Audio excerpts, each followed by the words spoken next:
Ибн Аббас разияллаху анхума пайғамбарымыздың ауасының баласы айтады, адам баласына сый-құрмат бердік дегендің бұл аяттың мәнісі барлық жандықтар тамақ жесе уызын салып жейткен да. Ит, мышық, уй, қой, тө, ат, бардық елеч. Адам баласы уызын салып жебейткен. Уызына қолы менен алып келіп жейткен да. Алла Тағала ушундай қылып қойды. Екіншісі, қарасаңыз, адам баласына Алла Тағалам сый-құрмат берді. Бұның мәнісі адам баласы жандықтарды минет екен, жандықтар адамды минбейткен да. Ешектен, аттын адамды миніп алғанын көрмесеңіз керек. Бірақ адам пилді миніп алған, түйені миніп алған, атты миніп алған, ешекті миніп алған, өгізді миніп алған, адам миніп алған. Демек, инсан үшін Алла Тағала бұл аламды жаратты. Халақты дүния ли ажликум, ва халақтукум ли ажли.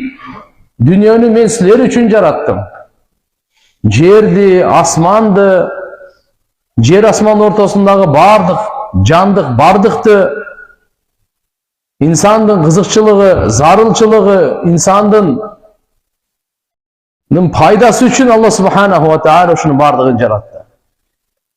Еми кеп инсанға келді, инсанды Алла Тағала айтады, мен өзім үшін жараттым. Қандай? Бұл мені ұғып жашасын.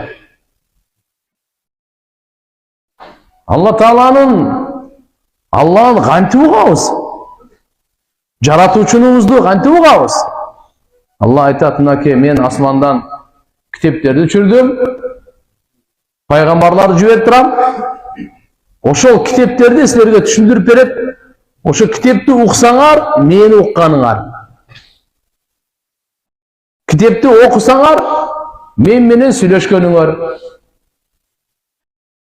Алла Тағала ең ақырқы кітебі Құран.